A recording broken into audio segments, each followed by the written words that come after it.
well, friends of the world, Maldini.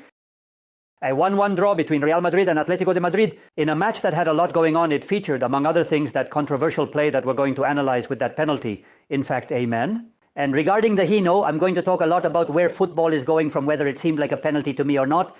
There are many things we have to comment on from that play. Atlético defended well. Real Madrid had some very good stretches. It was in the second half. Oblak was one of the best players for Atlético de Madrid. Real Madrid could have won. They had chances to win, but they shared the points. And let's see what happens tomorrow in the Sevilla-Barça match. A match with a lot going on. Vinicius' position change, Bellingham's performance, and Mbappe's impact. And you all know that, of course, every Monday at 10 p.m. we have cleared things up with Sarah Jimenez and Alexis Mistership, and we're going to analyze this match and much more. And you all know that Fibers is the social network for football fans. The social network we needed. We football fans have it with Fibers, and with Fibers we do the clearing program. Let's analyze what this Real Madrid 1, Atlético de Madrid 1 match was all about. All right, let's go. Well, friends of the world, Maldini, you already know that we support the wonderful city of Ceuta. I'm in a central area, and this is the House of Dragons. You have to visit it. It's from 1903, a historicist building that belonged to a noble family, and it's one of the many places worth seeing here in this city of Ceuta. But one of them is this, the House of Dragons. Let's keep talking about the match. Well, friends of the world, Maldini, as I was saying, it was an amazing match. It was an incredible game where both teams were quite true to what was obvious. They were going to be... Atlético de Madrid had a lot of defensive regrouping, a pretty intense regrouping. It's a team that I mentioned to you. In the preview, it's the same. Good afternoon.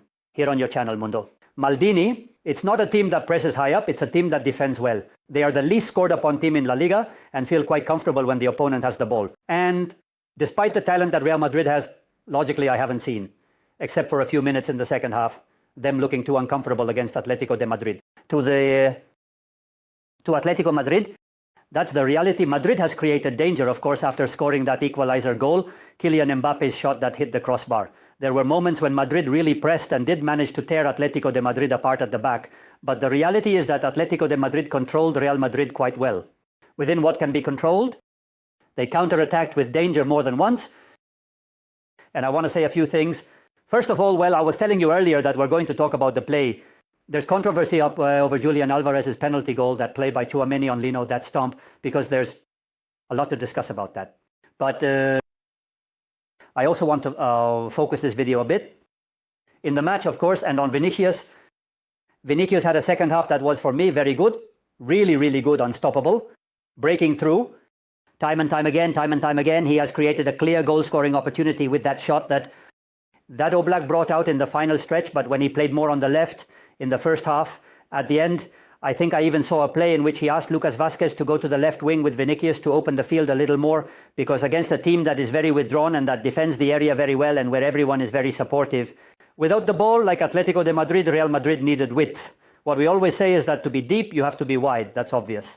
And Fran Garcia wasn't getting up the left flank too much, and Vinicius was constantly cutting inside. There were even moments in the first half where we saw Rodrigo on the left, Mbappé on the right, which isn't his position, and Vinicius playing inside. In the second half, we did see Vinicius. Let's see, they have quite a bit of freedom from Ancelotti, that's obvious, but Vinicius, the damage he did was on the left side in the second half. That's where he was a very difficult player to stop, very, very much.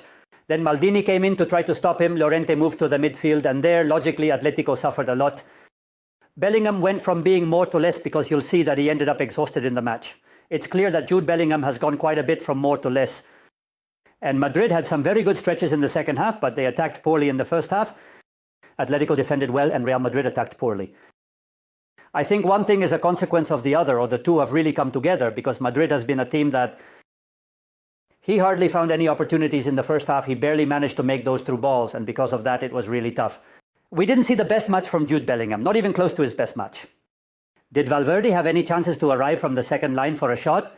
He ended up as a right back, and Atlético de Madrid, well, they defended very well. Lino got into the attack, Llorente got into the attack several times in the first half. I didn't like Pablo Barrios' game. You'll get the ratings tomorrow. I really didn't like Pablo Barrios' game. Now let's talk about the penalty. I didn't like it much either. Pablo Barrios' game had several errors in delivery. In the end, he ended up placing Cholo Simeone a little more on the left. But I still think it was logical for him to come in from the beginning.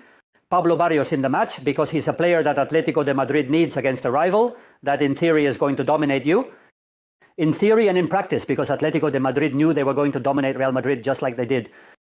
At least some positional dominance with the ball. Barrios, it's very important to counter all of this at some point. I liked Ceballos. I think he's having a really good stretch of the season, Ceballos, for me. I liked him a lot, and I really liked him at Madrid, by the way, Asensio. Asensio has made several fantastic corrections to his back. There is a play in which they ask for a penalty, which is not a penalty. He throws himself to the ground and does not reach his hand. But we've seen a fantastic ability to correct and accelerate. Rodrigo sets up the play for the goal, of course, for that equalizing goal for Real Madrid. And the reality is that the match was tremendous, more or less as I expected. Let's get to the topic. Let's get to the penalty topic. Football is becoming very unnatural. This is no longer the football we knew. We have to accept this. Let's see.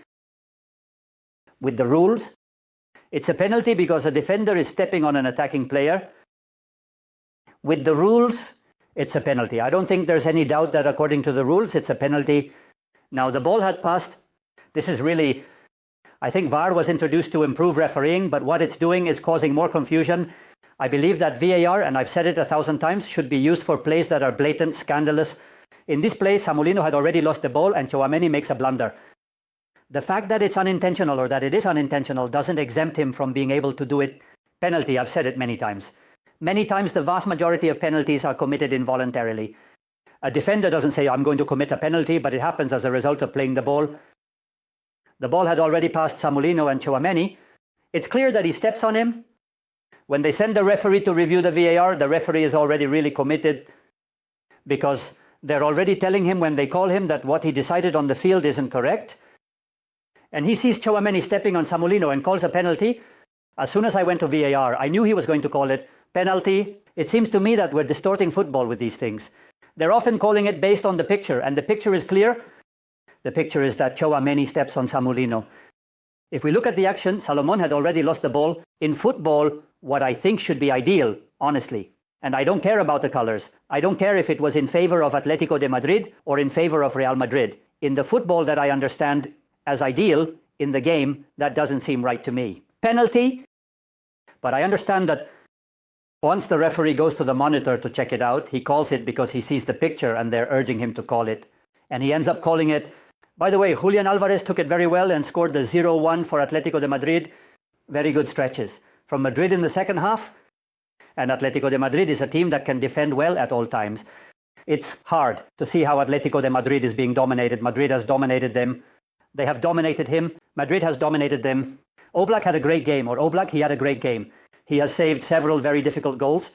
That cross from Rodrigo to the far post, for example, ends up creating a chance right at the end. Almost at the end from Kylian Mbappé, who anticipates very well.